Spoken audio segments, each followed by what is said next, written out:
Welcome friends, प्रस्तुत है BA honours राजनीति विज्ञान सेमेस्टर 1 डिसिप्लिन स्पेसिफिक कोर्स राजनीतिक सिद्धांत की समझ अंडरस्टैंडिंग पॉलिटिकल थियरी के अंतर्गत महत्वपूर्ण प्रश्न और उत्तर सीरीज। प्रश्न राजनीतिक सिद्धांतों के मुद्दों को संक्षेप में स्पष्ट करते हुए आदर्शी तथा अनुभविक उपागमों को स्पष्ट कीजिए। उत्तर राजनीतिक सिद्धांतों की प्रकृति को समझने के लिए इसके मुद्दों पर पिछले 2400 सालों से अध्ययन होता रहा है। यद्यपि राजनीतिक सिद्धांतों में मुख्य रूप से राज्य और राजनीतिक चिंतन के इतिहास का अध्ययन एक आदर्श राजनीतिक व्यवस्था का रूप मानकर किया जाता है। 20वीं शताब्दी में राजनीतिक सिद्धांतों को राज्य सरकार और राजनीतिक प्रक्रिया का अध्ययन माना गया। राजनीति के अंदर राज्य का एक कानूनी संस्था के रूप में अध्ययन, संविधान तथा सरकार के विभिन्न रूप और कार्य, राजनीतिक दल व्यवस्था तथा राजनीतिक व्यवहार, जन सहभागिता, अंतर्राष्ट्रीय राजनीति जैसे विषयों को भी राजनीतिक सिद्धांतों के अभिन्न अंग माना गए। द्वितीय विश्व युद्ध के बाद इस सिद्धांत ने सामाजिक विज्ञानों से प्रेरणा लेकर नई राजनीतिक अवधारणाओं की रचना की तथा शक्ति, सत्ता, विशिष्ट वर्ग समूह, राजनीतिक व्यवस्था, राजनीतिक समाजशास्त्र एवं संस्कृति को भी अब राजनीतिक सिद्धांतों का अभिन्न अंग माना जाने लगा है। पिछले कुछ सालों में राजनीतिक सिद्धांतों के अंतर्गत मूल्यात्मक राजनीति की पुनर्स्थापना के बाद स्वतंत्रता, समानता और न्याय जैसी अवधारणाओं के साथ साथ नारीवाद, पर्यावरण, समुदायवाद, बहुसंस्कृतिवाद, उत्तर आधुनिकवाद, संपूर्ण विकास तथा उपाश्रित वर्ग जैसे विषयों को भी शामिल किया गया है। अब सिद्धांतों के अध्ययन में केवल मार्क्सवादी अथवा उदारवादी दृष्टिकोण को ही महत्व नहीं दिया जाता, बल्कि समकालीन सिद्धांतों, स्वतंत्रता, समानता और न्याय के सिद्धांतों को सार्वजनिक भलाई के संदर्भ में भी परिभाषित करने का प्रयत्न किया जाता है।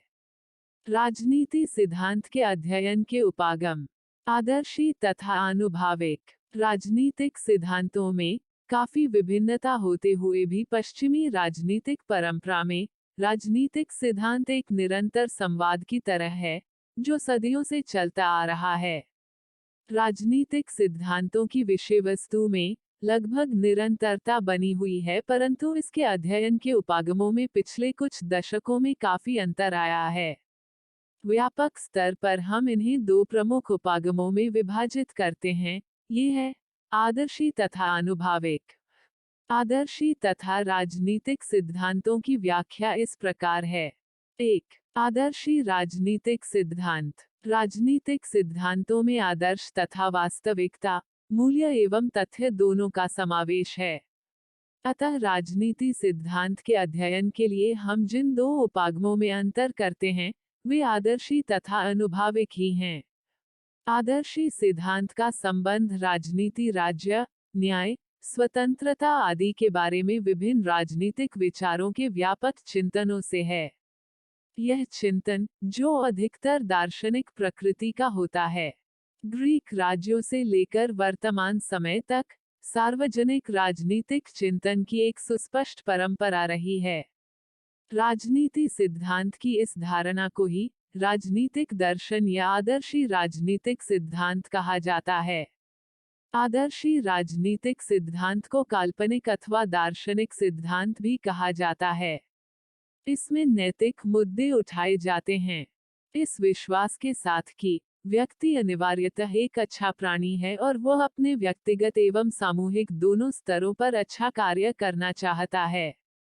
इसका विश्वास है कि विश्व एवं इसकी घटनाओं के तर्क, उद्देश्य तथा लक्ष्य को सिद्धांतकार की तर्कबुद्धि, अंतर्बोध, अनुभव तथा अंतर्दृष्टि के आधार पर की गई व्याख्या द्वारा समझा जा सकता है। यह नैतिक मूल्यों की दार्शनिक कल्पना की योजना है।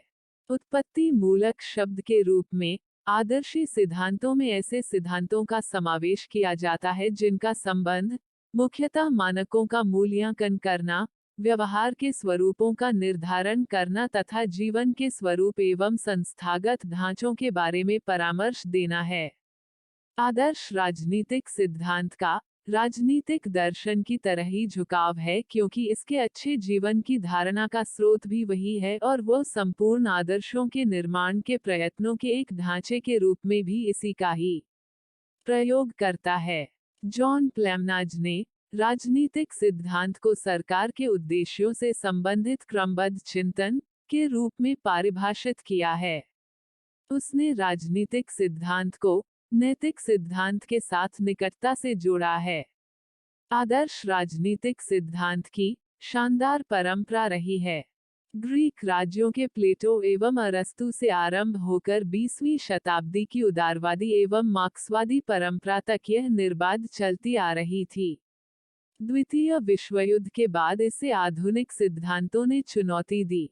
आनुभविक सिद्धांत ने सिद्धांतों के परीक्षण तथा तथ्यों पर आधारित कानून जैसे सामान्यकरण के माध्यम से राजनीतिक जीवन के क्रमबद्धकरण पर बल दिया। ऐसी परिस्थितियों में आदर्शी सिद्धांतों की सुसंगतता काफी कम हो गई, जिनका पुनर्जागरण सन 1970 के दशक में संभव हुआ। आदर्शी सिद्धांत की जड़ें क्लासिकी युग में हैं। राजनीतिक सिद्धांतों के पुराने दार्शनिकों की राजनीति में रुचि व्यापक जांच पड़ताल के अंग के रूप में थी। अतः राजनीति, जो राजनीतिक सिद्धांत का राजनीतिक पक्ष था, का वर्णन एवं चर्चा बड़े व्यापक स्तर पर की गई। क्लासिकी राजनीतिक सिद्धांतों में ग्रीक, रोमन, ईसाई चिंतक तथा दार्शनिक प्लेटो तथा अरस्तु हैं। उनके युग में राजनीति सिद्धांत में 1. राजनीति, 2. सिद्धांत का विचार तथा 3. दर्शन शास्त्र की परंपरा तीनों को निहित किया जाता था। राजनीति से अभिप्राय था सार्वजनिक कार्यों में हिस्सेदारी, सिद्धांत का अभिप्राय था पर्यवेक्षण के आधार पर प्राप्त किया गया क्रमबद्ध ज्ञान तथा दर्शन से अभिप्राय शास्त्र तथा आदर्श था। विश्वस्त ज्ञान की खोज की जाने लगी, एक ऐसा ज्ञान जो लोगों को सामूहिक जीवन में व्यवहार के स्तर पर अधिक समझदार बना सके।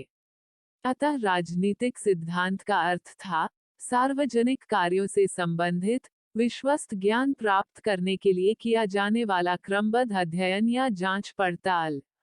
आदर्शी सिद्धांत की कुछ विशेषताओं की इस प्रकार रेखांकित किया जा सकता है।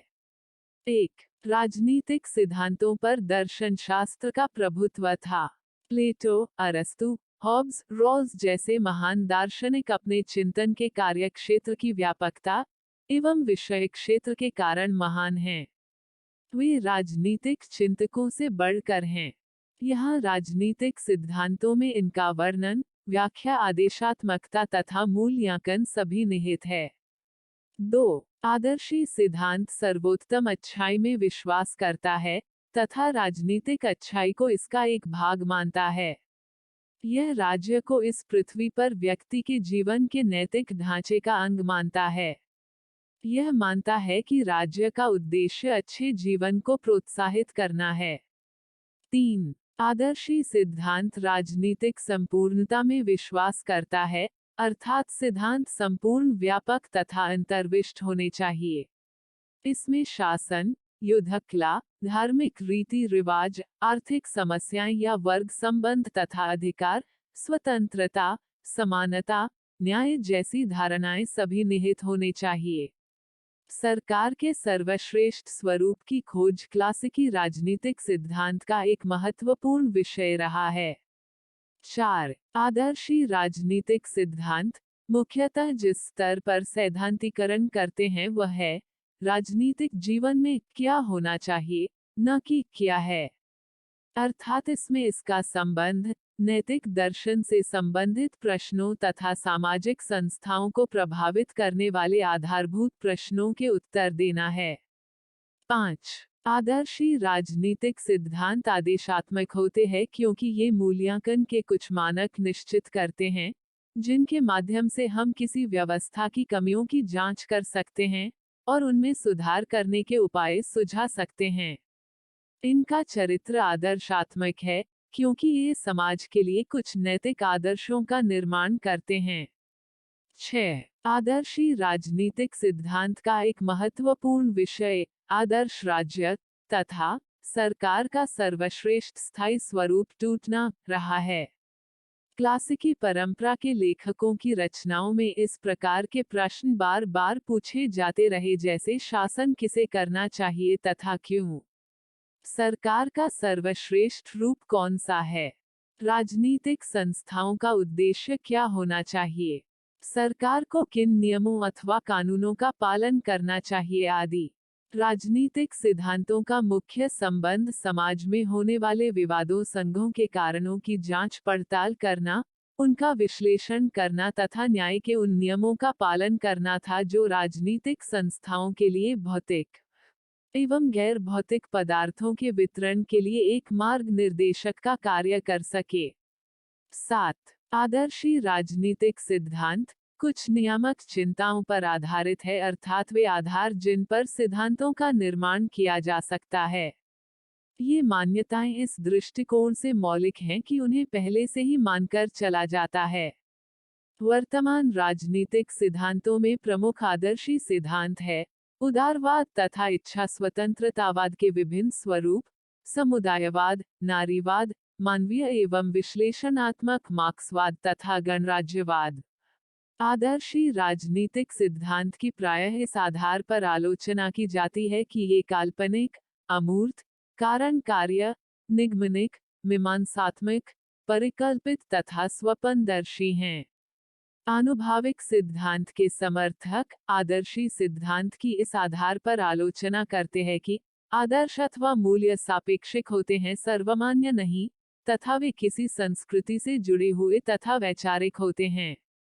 आदर्शी सिद्धांत का गुण यह है कि यह किसी लक्ष्य से प्रेरित होते हैं। ये राजनीति को अच्छाई तथा न्याय के साथ जोड़ते हैं। लियो स्ट्रॉस लिखते हैं, सभी प्रकार की राजनीतिक क्रियाएं परिभाषित अथवा यथास्थिति को बनाए रखने से प्रेरित होती है। जब हम यथास्थिति को बनाए रखना चाहते हैं तो हमारा उद्देश्य किसी बुरे परिवर्तन को रोकना होता है, और जब हम परिवर्तन कर रहे होते हैं तो हम कुछ वर्तमान से बेहतर प्राप्त करना चाहते हैं, अर्थात सभी प्रकार की राजनीतिक क्रियाएं बेहतर अथवा बुरे के विचारों से प्रभावित होती है, परंतु इन दोनों के पीछे अच्छे का विचार ही कार्यरत होता है। आनुभाविक वैज्ञानिक राजनीतिक सिद्धांत 20वीं शताब्दी में अमेरिका में राजनीतिक सिद्धांतों की एक नई शाखा का विकास हुआ जो बाद में आनुभाविक वैज्ञानिक सिद्धांत के नाम से प्रचलित हुई। हालांकि वैज्ञानिक तरीकों से बजाय दार्शनिक के और तत्वों पर आधारित बजाय सामाजिक और नैतिक मूल्यों के राजनीतिक सिद्धांतों का अध्ययन काफी पुराना है, परंतु इसे अध्ययन की एक महत्वपूर्ण पद्धति बनाने का श्रेय अमेरिका के समाजशास्त्रियों को जाता है। 20वीं शताब्दी के मैक्स वेबर, ग्राहम वालास तथा चेंटले आदि ने राजनीतिक सिद्धांतों के आनुभाविक दृष्टिकोण का विकास किया। नए राजनीतिक सिद्धांतों ने राजनीति के अध्ययन को राजनीतिक आदर्शों, मूल्यों और संस्थाओं से हटाकर इसे व्यक्ति और समूहों के व्यवहार के संदर्भ में राजनीति का अध्ययन के साथ जोड़ दिया। इस नए दृष्टिकोण का यह विचार था कि राजनीति का अध्ययन राजनीतिक समुदाय में रहते हुए व्यक्ति के व्यवहार पर आधारित होना चाहिए। राजनीतिक सिद्धांतों का उद्देश्य राजनीतिक व्यवहार के विज्ञान की धारणा को क्रमबद्ध करना है जो आनुभाविक शोध पर आधारित होगी, न कि राजनीतिक दर्शनशास्त्र पर, जैसा कि डेविड ईस्टर ने लिखा है। चिंतन के स्तर पर क्रमबद्ध सिद्धांत दैनिक जीवन की वास्तविक अनुभवजन राजनीतिक व्यवस्थाओं के अनुकूल है। आनुभाविक वैज्ञानिकी सिद्धांत की कुछ खास विशेषताएं हैं जो इसे अन्य धारणाओं से अलग करती है। पहली, इस सिद्धांत का विश्वास है कि राजनीतिक सिद्धांतों का उद्देश्य राजनीतिक घटनाओं की व्याख्या करना, उन्हें क्रमबद्ध तरीके से व्यवस्थित करना और इस आधार पर कुछ भविष्यवाणी करना है। इनका काम मूल्यांकन करना नहीं होता और न ही किसी आदर्श राज्य की स्थापना। ध्यान देने योग्य बात है कि आनुभाविक वैज्ञानिक सिद्धांत ने दर्शनशास्त्र से नाता तोड़ लिया। इनके अनुसार राजनीतिक सिद्धांत वहीं तक ही अर्थपूर्ण होते हैं जहां तक उनकी जांच की जा सकती है। दूसरी, राजनीतिक सिद्धांतों का अध्ययन मूल्यविहीन होना चाहिए। इनका संबंध केवल तथ्यों से है। सिद्धांतों का काम वर्तमान राजनीतिक घटनाओं का विश्लेषण करना है, इस बात का मूल्यांकन करना नहीं कि क्या हो रहा है और क्या होना चाहिए। इनका संबंध इससे नहीं होना चाहिए कि यह व्यवहार अच्छा है या बुरा। तीसरी, व्यवहारवादी सिद्धांतों का संबंध केवल राज्य के अध्ययन से न होकर राजनीतिक प्रक्रिया के अध्ययन से भी है। चौथी, आनुभविक सिद्धांतों का आलोचनात्मक कार्यों में विश्वास नहीं है। सिद्धांतों का काम राज्य के आधारों पर प्रश्न चिन्ह लगाना नहीं है, बल्कि इनका संबंध यथास्थिति को बनाए रखने, स्थायित्व, संतुलन और सामंजस्य से है। पांचवी, इस सिद्धांत ने अन्य सामाजिक विज्ञानों द्वारा विकसित कई धारणाओं को राजनीति विज्ञान के अध्ययन के लिए अपनाया, जैसे शक्ति विशिष्ट वर्ग, नीति निर्माण, राजनीतिक व्यवस्था, राजनीतिक संस्कृति आदि। वैज्ञानिक पद्धति तथा मूल्यविहीन राजनीति पर अत्यधिक बल और महत्वपूर्ण सामाजिक तथा राजनीतिक मुद्दों की अवज्ञा के कारण आनुभविक वैज्ञानिक सिद्धांत सन 1960 के दशक के बाद अधूरा प्रतीत होने लगा। तो कुल मिलाकर इस प्रस्तुति में हमने आदर्शी तथा अनुभविक उपागमों के बारे में जानकारियां प्राप्त की। प्रस्तुति समापन। आपका धन्यवाद। Disclaimer: This notes has been made after a lot of research, yet the accuracy of the answers may vary. The author assumes no responsibility or liability for any errors or omissions in the content of this notes.